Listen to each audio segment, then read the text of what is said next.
सोमवार को पड़ने वाली अमावस्या को सोमवती अमावस्या कहते हैं और ऐसा संयोग साल में 2 बार या फिर कभी कभी 3 बार भी बन जाता है। इस अमावस्या को हिंदू धर्म में पर्व कहा गया है।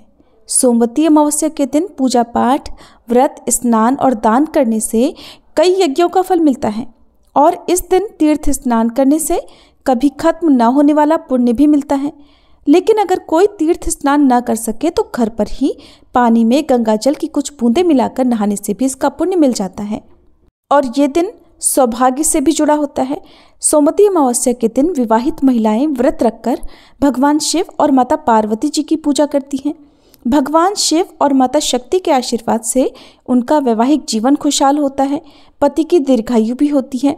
इस दिन महिलाएं व्रत रखकर पीपल के पेड़ की पूजा करती हैं। परिक्रमा करते समय पीपल के पेड़ में लाल रंग का धागा या फिर रक्षा सूत्र बांधा जाता है। 108 बार परिक्रमा करने के लिए काले भीगे चने या किशमिश, मूंगफली, गेहूं के या मखाने के दाने या सुहाग की सामग्री से 108 बार परिक्रमा करने के बाद उस सामग्री का दान कर दिया जाता है। अमावस्या के दिन 3 तरह के दान करने की परंपरा है। इस पवित्र दिन पर देवदान, पितृदान और गृहदान का विधान है। इसका तात्पर्य है कि आप देव, पितर और ग्रहों के लिए दान करें। तो आपको बताते हैं साल 2024 में इस बार सोमवती अमावस्या कब है। और एक बात आपको बता दूं कि इस बार आने वाले नए साल में यानी साल 2025 में एक बार भी सोमवती अमावस्या का संयोग नहीं बनेगा। इसलिए आप इस बार सोमवती अमावस्या के दिन अपनी सामर्थ्य के अनुसार पूजा पाठ करके कुछ न कुछ दान अवश्य करें। पितृदान करने के लिए आप अन्न का दान कर सकते हैं।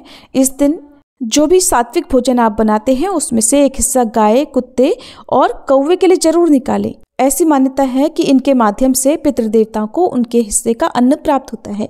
अगला दान है गृहदान। सोमवती अमावस्या का दिन सोम यानी चंद्रदेव से भी समर्पित है। चंद्रमा भले ही अमावस्या के दिन अदृश्य रहती हो, पूरी तरह से अंधकार रहता हो, लेकिन इस दिन आपको चंद्र देवता का विशेष रूप से पूजन करना चाहिए। चंद्रमा से जुड़ी वस्तुओं का दान करना चाहिए। इस दिन आप अपनी सामर्थ्य के अनुसार चांदी या फिर सफ़ेद वस्त्र, दूध, खीर, मिश्री, अक्षत यानी चावल या फिर मोती का दान कर सकते हैं।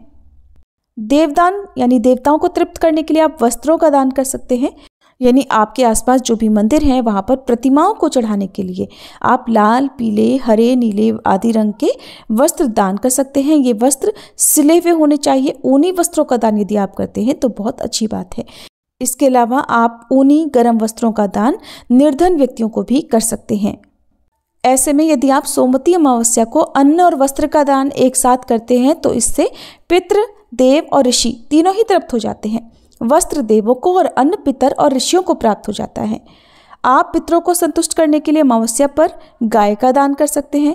अगर आपके पितर वैतरणी नदी के किनारे फंसे होंगे तो गाय की मदद से वे उसे पार भी कर सकते हैं। इस वजह से ही अमावस्या के दिन गौदान का विधान है। इसके बारे में गरुड़ पुराण और प्रेत मंजरी में भी लिखा है। इस बार अमावस्या की तिथि प्रारंभ होगी 30 दिसंबर सोमवार को सुबह 4:02 से और अमावस्या तिथि समाप्त होगी 31 दिसंबर मंगलवार को सुबह 3:56 पर। इसलिए उदय तिथि के अनुसार इस बार केवल 30 दिसंबर सोमवार को ही अमावस्या रहेगी। उदय तिथि के अनुसार इसी दिन अमावस्या का व्रत और स्नान दान किया जाएगा। अगर आप किसी कारण से सोमवार के दिन दान ना दे पाए तो आप अगले दिन यानी मंगलवार को भी अमावस्या का दान दे सकते हैं। अब जानते हैं इस दिन रहने वाले मुहूर्तों के बारे में।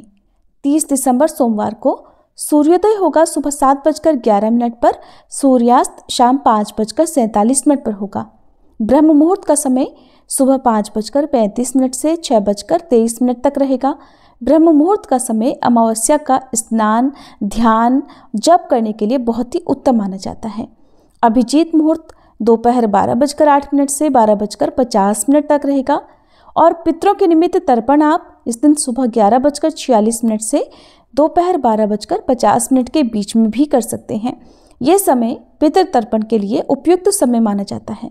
राहु काल सुबह 7:30 से 9 बजे तक रहेगा।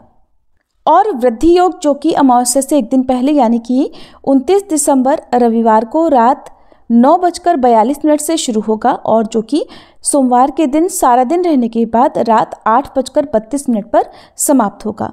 तो वृद्धि योग में आप कोई भी दान पुण्य से जुड़ा हुआ कार्य कर सकते हैं। और राहु केतु ग्रह की शांति के लिए आप राहु काल के समय में राहु केतु से संबंधित दान भी दे सकते हैं।